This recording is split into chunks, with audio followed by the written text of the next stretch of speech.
शिखा classes में आपका स्वागत है। आज हम लोग पढ़ेंगे भाग 15 निर्वाचन आयोग। तो आज का हमारा टॉपिक है भाग 15 निर्वाचन आयोग। आर्टिकल 324 से लेके 329 बहुत इम्पोर्टेंट है। भाग भी बहुत इम्पोर्टेंट है, पेपर में पूछा जाता है कि भाग 15 में क्या है। ठीक है, तो निर्वाचन आयोग है, किस आर्टिकल के तहत है? तो 324 से लेके 329 बहुत इम्पोर्टेंट है। भाग 15 निर्वाचन आयोग, आर्टिकल 324 से लेके 329 पहला क्वेश्चन आपका यहीं से बन जाता है।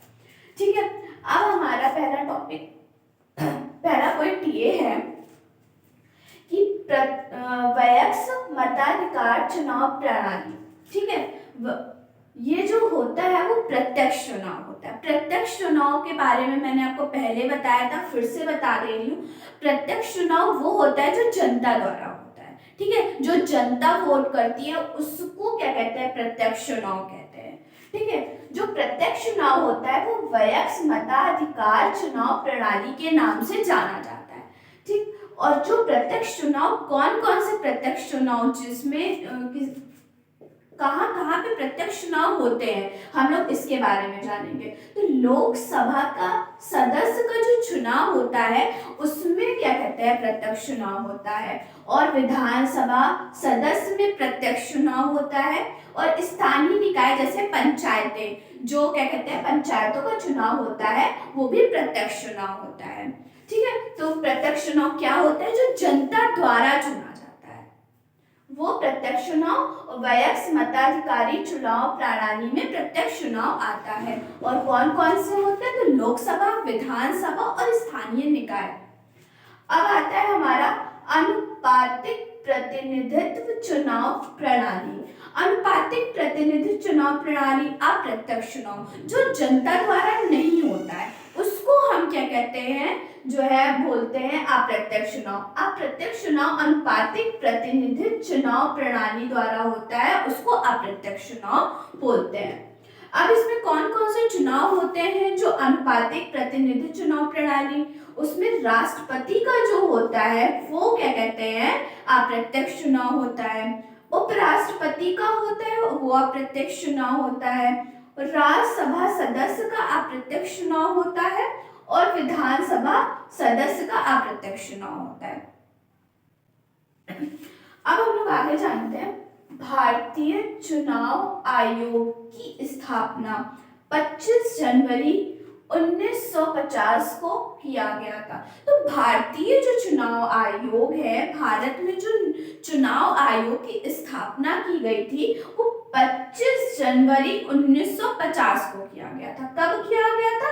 तो 25 जनवरी 1950 को किया गया था। किसकी? भारतीय चुनाव आयोग की।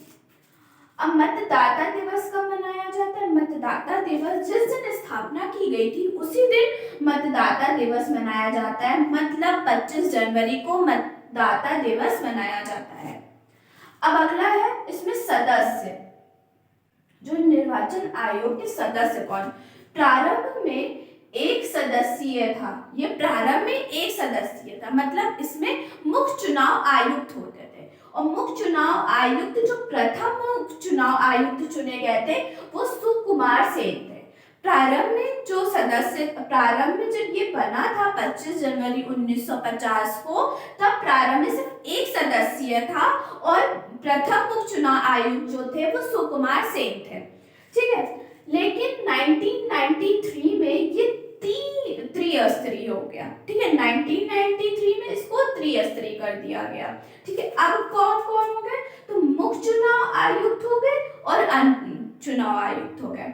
तो मुख्य चुनाव आयुक्त में प्रेजेंट टाइम में है राजीव कुमार, और जो अन्य चुनाव आयुक्त है वो अनूप चंद्र पांडे और अरुण गोयल, ये प्रेजेंट टाइम में है। ठीक है, आपका जब पेपर हो तो आप लोग चेक कर लीजिएगा प्रेजेंट टाइम में कौन है, तो उसके सामने लिख दीजिएगा। अभी प्रेजेंट टाइम में राजीव कुमार है और अन्य चुनाव आयुक्त में है अनूप चंद्र पांडे और अरुण गोयल। ठीक है, अब जो है 1993 23 से त्रिस्तरीय बना दिया गया। पहले जब ये 25 जनवरी 1950 को बना था तो एक सदस्यीय था। उस समय भारत के प्रथम जो मुख्य चुनाव आयुक्त थे वो सुकुमार सेन थे। अब हम लोग जानते हैं जो मुख्य चुनाव आयुक्त की नियुक्ति कौन करता है। तो मुख्य चुनाव आयुक्त की नियुक्ति करते हैं राष्ट्रपति करते हैं। मुख्य चुनाव आयुक्त और अन्य सदस्यों की जो नियुक्ति होता है वो राष्ट्रपति करते हैं। अब शपथ कौन दिलाता है। तो मुख्य चुनाव आयुक्त को और अन्य आयुक्त को जो शपथ दिलाते हैं वो राष्ट्रपति दिलाते हैं। ठीक है, और इनका कार्यकाल कितना होता है। मुख्य चुनाव आयुक्त का और अन्य चुनाव आयुक्त का दोनों का जो कार्यकाल होता है वो 6 वर्ष या 65 आयु तक होता है इनका कार्यकाल। त्यागपत्र जो मुख्य चुनाव आयुक्त है और अन्य चुनाव आयुक्त है दोनों राष्ट्रपति को देंगे। ठीक, इनकी नियुक्ति भी राष्ट्रपति करेंगे, शपथ भी राष्ट्रपति दिलाएंगे, और जब इनको त्यागपत्र अगर किसी भी कारणवश अगर इनको त्यागपत्र देना है तो ये राष्ट्रपति को ही देंगे। ठीक है, और इनका कार्यकाल जो होगा वो 6 से 65 वर्ष की आयु तक होगा। अब हम आगे जान लेते हैं मुख्य चुनाव आयुक्त को उन्हीं आधारों पर हटाया जाएगा जिस प्रकार सुप्रीम कोर्ट के न्यायाधीशों को, इंपॉर्टेंट है, जो मुख्य चुनाव आयुक्त को उन्हीं आधारों पे हटाया जाता है जिस प्रकार सुप्रीम कोर्ट के न्यायाधीशों को हटाया जाता है। ठीक है, आपसे पूछ लिया जाएगा कि मुख्य चुनाव आयुक्त को किन आधारों पर हटाया जाएगा। 4 ऑप्शन दे दिया जाएगा। ठीक है, उसमें से जो आप चूज करेंगे वो ये चूज करेंगे कि सुप्रीम कोर्ट के न्यायाधीश के आधार पर हटाया जाएगा। किसको। मुख्य चुनाव आयुक्त को। जो अन्य चुनाव आयुक्त को मुख्य चुनाव आयुक्त की सलाह पर राष्ट्रपति द्वारा हटाया जाएगा। ये ध्यान से देखिए कि जो मुख्य चुनाव आयुक्त है उनको किस तरह हटाया जाएगा। वो सुप्रीम कोर्ट के न्यायाधीशों के आधार जैसे हटाया जाता है वैसे हटाया जाएगा। लेकिन जो अन्य मुख्य चुनाव आयुक्त है वो उनको जो हटाया जाएगा वो मुख्य चुनाव आयुक्त की सलाह पर किसके द्वारा, राष्ट्रपति द्वारा हटाया जाएगा। सलाह कौन देगा, मुख्य चुनाव आयुक्त देंगे। किसको, राष्ट्रपति को। तो राष्ट्रपति हटाएंगे अन्य मुख्य चुनाव आयुक्त को। अब है 61वें संविधान संशोधन 1989 में मतदान की आयु 21 वर्ष से घटाकर 18 वर्ष कर दिया गया है। बहुत ही ज्यादा इम्पोर्टेंट है, वो मोस्ट इम्पोर्टेंट है। 61वें संविधान संशोधन 1989 में मतदान की आयु 21 वर्ष से घटा के 18 वर्ष कर दिया गया है। मोस्ट इम्पोर्टेंट है, बहुत बार पूछा गया है, पूछ लिया जाता है कि 21 वर्ष से घटा के 18 वर्ष मतदान की आयु जो है वो 21 वर्ष से घटा के 18 वर्ष किस संविधान संशोधन द्वारा किया गया।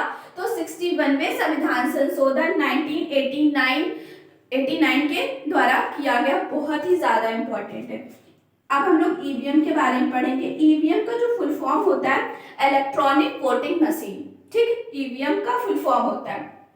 एक चीज यहाँ और मैं बता दे रही हूँ, जो 21वें संविधान संशोधन 19 में जो हटाया क्या कहते हैं 21 वर्ष से घटा के 18 वर्ष किया गया है, वो जो समिति है वो तारकुंडे समिति है। किसके द्वारा, तो तारकुंडे समिति द्वारा जो है 61वें संविधान संशोधन 1989 में मतदान की आयु 21 वर्ष से घटा के 18 वर्ष कर दी गई है। अब हम लोग ईवीएम के बारे में जानेंगे। ईवीएम का मैंने फुल फॉर्म अभी बताया कि इलेक्ट्रॉनिक वोटिंग मशीन। ठीक है, इसका जो प्रथम प्रयोग किया गया था 1982 में किया गया था केरल विधानसभा में।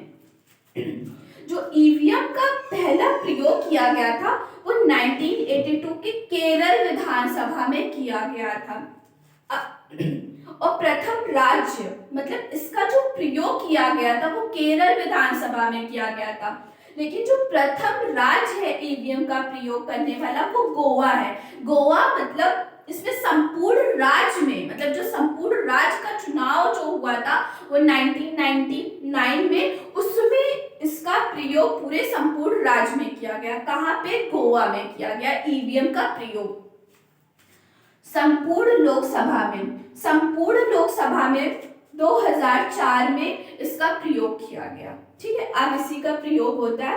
इसका जो फुल फॉर्म अभी मैंने बताया, इलेक्ट्रॉनिक वोटिंग मशीन। ठीक है, इसका संपूर्ण लोकसभा में 2004 से इसका प्रयोग किया जाने लगा। अब हम लोग पढ़ेंगे नोटा के बारे में। नोटा का जो फुल फॉर्म होता है वो होता है नन ऑफ द अबव। जो नोटा का फुल फॉर्म होता है नन ऑफ द अबव, इसका जो प्रयोग है वो 2013 में छत्तीसगढ़ विधानसभा में किया गया। जो नोटा का फुल फॉर्म है वो नन ऑफ द अबव है। इसका जो प्रथम प्रयोग किया गया था वो 2013 के छत्तीसगढ़ विधानसभा में किया गया था। और लेकिन जब ये पेश किया गया था, मतलब इसको पेश किया गया था, वो 2009 में किया गया था। इसको पेश जो है 2009 में किया गया था, और लेकिन इसका प्रथम जो प्रयोग किया गया वो 2013 छत्तीसगढ़ विधानसभा में किया गया। और इसका फुल फॉर्म होता है नन ऑफ द अबव। अब हम लोग इससे संबंधित जो समितियां हैं वो और जो राजनीतिक दल है वो कल की वीडियो में पढ़ेंगे। अगर आपको हमारी वीडियो पसंद आए तो लाइक, शेयर और सब्सक्राइब कर दीजिएगा। धन्यवाद।